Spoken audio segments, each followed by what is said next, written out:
Yes, we are aware of the problem, and we are sorting it out right now. What's down over there, Darky? We've been down for this long. All that is down there. Are we totally fine? Hey! Quiet!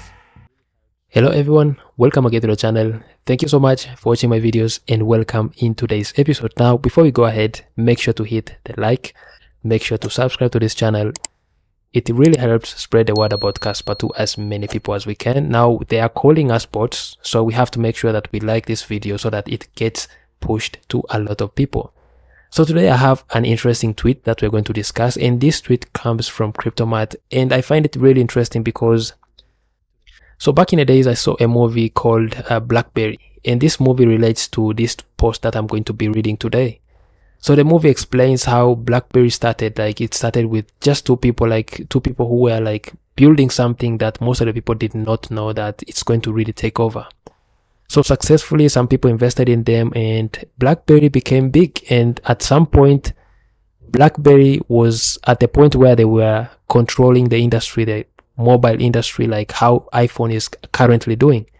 And when I read this post, I think it really relates. I think there's a lesson that we have to learn as KASPA people, as Bitcoin people, and as people that are involved in technology and innovation. So I find this tweet really interesting because, you know, BlackBerry came from nothing. They went to the top, and because of a certain type of mindset and a certain type of idea, that led them to the fall of BlackBerry. So this tweet from Cryptomat really explains a lot because he says, I worked at BlackBerry during 2008. I remember the CEO in a town hall telling everyone how he bought an iPhone, dismantled it, and basically said he wasn't impressed.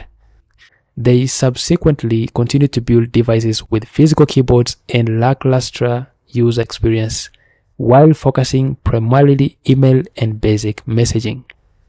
Because they were king, and who could do or know better, right? This same bullheaded attitude led to the demise of the BlackBerry brand. A failure to adapt, adjust and improve combined with ego was part of its demise. Study KAS and you will see the parallels to Bitcoin and their cult-like mentality. Yeah, the entire system is crashing. He's selling more phones. Ah, God damn it! Yeah, so, okay. You know, maybe just hold off selling more phones. I'm not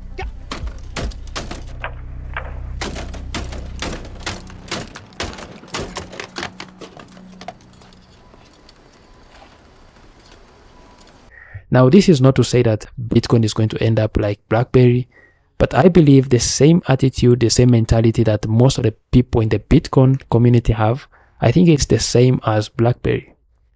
The failure to adapt, the failure to innovate, the failure to look at what opportunities are coming out is what kills most big projects. Like BlackBerry was something big. They never imagined that one day they will be wiped off and they will be seen no more. Right now we have iPhone.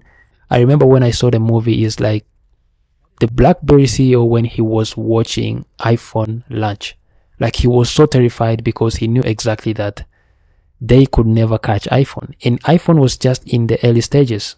When Steve Jobs was giving his presentation, the BlackBerry CEO was there. And we also saw this during most of the presentations that came from Jonathan Sompoliski.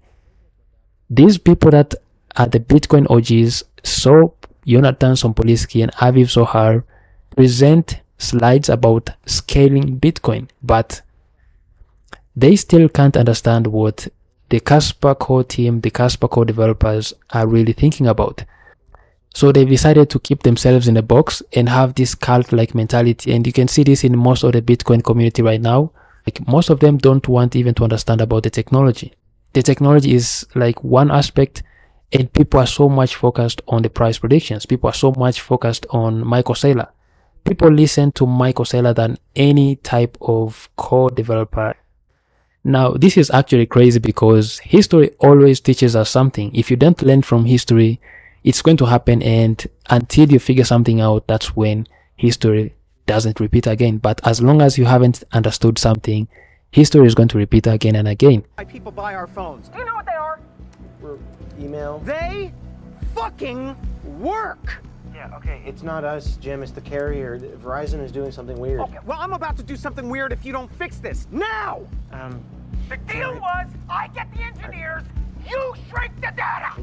Are you selling more phones? What the hell do you think I've been doing over here?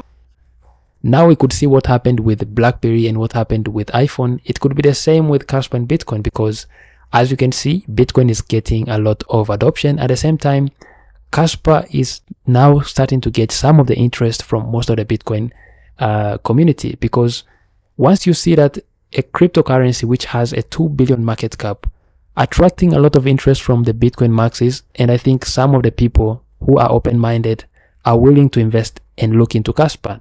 Now this is actually a massive sign. Bitcoin maxis have this saying of calling every other coin that is not Bitcoin a shitcoin, and some of them call KASPA the same.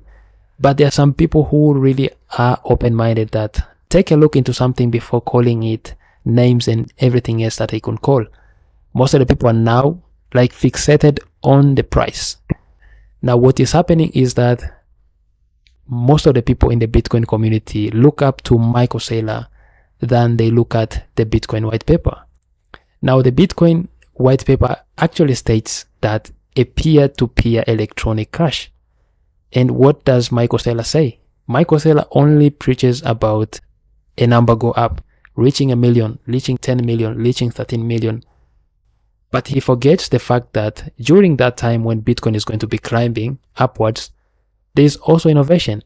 There is also new technologies arising. And we have KASPA, which has been worked on for more than a decade. The same people that were trying to scale Bitcoin are the same people that decided to create KASPA. Due to the cult-like mentality of most of the Bitcoiners, they could not really adapt, they could not really innovate, and they could not accept the changes that are going to happen. Now the good thing is that KASPA has already envisioned what is going to happen, and KASPA is going to be well prepared for what is going to happen. Now it's your choice. I like Bitcoin, I love Bitcoin, that's why I'm into KASPA. So I don't say this because I think I have any negative thoughts on Bitcoin or because I hate Bitcoin. I love Bitcoin because it led me to KASPA. Without understanding Bitcoin, I wouldn't have invested into KASPA. So there is no hate for Bitcoin. I like Bitcoin and I love KASPA. So this is actually my truth. So after doing your own research, you have to decide for yourself, are you going to go all in Bitcoin, or are you going to go all in KASPA, or are you going to go 50-50 on Bitcoin and KASPA? It's up to you, and this is not financial advice.